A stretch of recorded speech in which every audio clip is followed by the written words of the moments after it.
समिति के और सभी TWs, सभी CDPOs और कुछ SDM साहिबान यहाँ पर थे और कुछ जो है वो BC के जरिए हमारे साथ जुड़े थे SDM। जितनी भी हिमाचल सरकार की वेलफेयर स्कीम्स हैं उनके बारे में यहाँ पे डिस्कशन हुई और ज़िला कांगड़ा में कितना उन स्कीम्स का बेनिफिट जो है वो आम आदमी को मिल रहा है उसके बारे में सभी ने जो है वो यहाँ पे जो है वो अपने अपने क्षेत्र का डाटा जो है वो अपने वेलफेयर ऑफिस का जो है दिया। उसके माध्यम से सारी स्कीमें जो है वो रिव्यू की गई और उसमें कुछ सुझाव भी दिए गए। उन सुझावों के जरिए जो है वो सरकार को जो है वो हमने कुछ अमेंडमेंट्स करने के लिए जो है वो सुझाव दिए हैं और हमें उम्मीद है कि माननीय सुखविंदर सिंह सुक्खू जी के नेतृत्व में हिमाचल प्रदेश में कांग्रेस पार्टी की जो सरकार है वो उन अमेंडमेंट्स को करके आम आदमी को जो है वो इन सोशल स्कीमों की जो वेलफेयर की स्कीम्स हैं इनका बेनिफिट जो है वो देगी। सर, सरकार की ओर से सुखाश्रय योजना भी चलाई जा रही है। कांगड़ा जिला में कितने लोग इस योजना के अंतर्गत पंजीकृत हुए हैं और क्या है इस योजना को लेकर के कि इसका जो सक्सेस रेट है बढ़े, उसको लेकर किस तरह काम कर रही है सरकार? सभी TWs को ये ड्यूटी दी गई है, CDPOs को ड्यूटी दी गई है। सुखाश्रय की जो योजना, महत्वाकांक्षी योजना जो सरकार ने चलाई है उसमें जितने भी बेनिफिशियरी हैं उनको शामिल किया जाएगा, उनको जो बेनिफिट्स हैं वो दिए जाएंगे। ये स्कीम जो है वो नोटिफाई हो रही है। बजट में पिछली बार माननीय मुख्यमंत्री महोदय ने जो है वो स्कीम को जो लॉन्च किया था और उसकी जो है वो प्रॉपर नोटिफिकेशन हो रही है। और मैं धन्यवाद करना चाहूँगा माननीय मुख्यमंत्री महोदय का कि सुख आश्रय जो बन रहा है जिला कांगड़ा में वो मेरे चुनाव क्षेत्र में लुथान पंचायत में बन रहा है। उसके लिए भी धन का प्रावधान कर दिया गया है और आर्किटेक्ट्स जो है वो अपॉइंट कर दिए गए हैं, वो उसको डिज़ाइन कर रहे हैं। ज़मीन जो है वो वेलफेयर डिपार्टमेंट के नाम तब्दील हो चुकी है और बहुत ही अच्छी जगह पे उसको बनाया जा रहा है। अच्छा तरीके से जो है वो एक मॉडर्न तरीके से सुख आश्रय जो है वो वहाँ पर बनेगा। उसमें जो भी बच्चे रहेंगे, जो भी वृद्ध लोग रहेंगे, उनको वो सारी फैसिलिटीज़ मिलेंगी जो एक अच्छी जगह पे उनको जो है वो मिलनी चाहिए।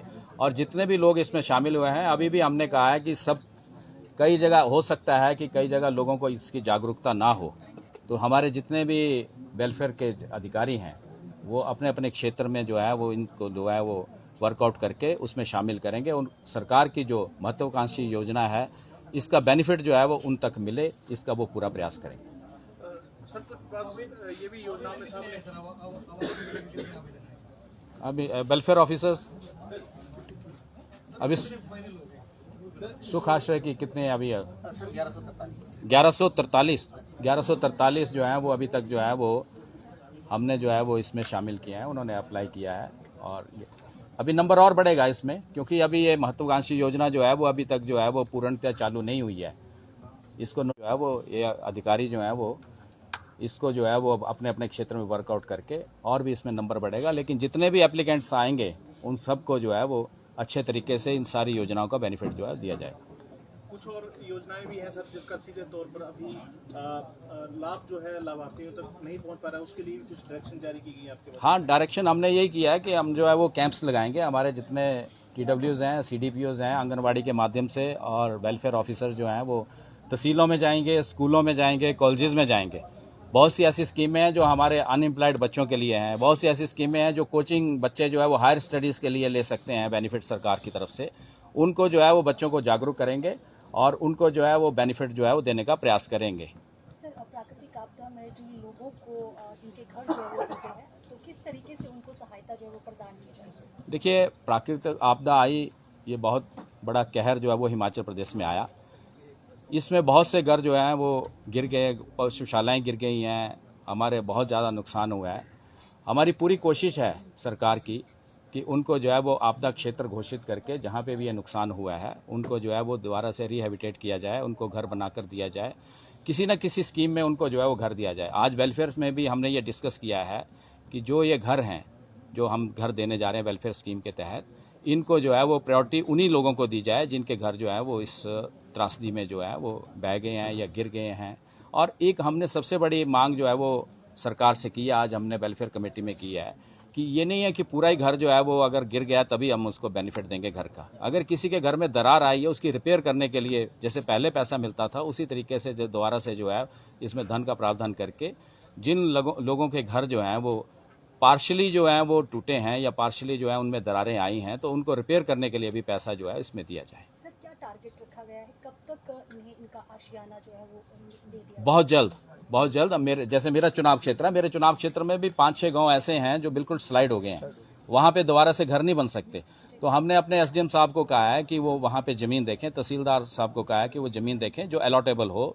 अगर अलॉटेबल ज़मीन नहीं भी मिलती है तो फॉरेस्ट की ज़मीन को भी देखें और उनको जो है वो आशियाना बहुत जल्द। अभी तक मेरे भी 2-3 कैंप्स जो हैं वो लोग जो हैं वो कैंप्स में रह रहे हैं, जैसे कोई ITI के बिल्डिंग में रह रहा है, कोई स्कूल के बिल्डिंग में रह रहा है, बहुत से लोग ऐसे हैं।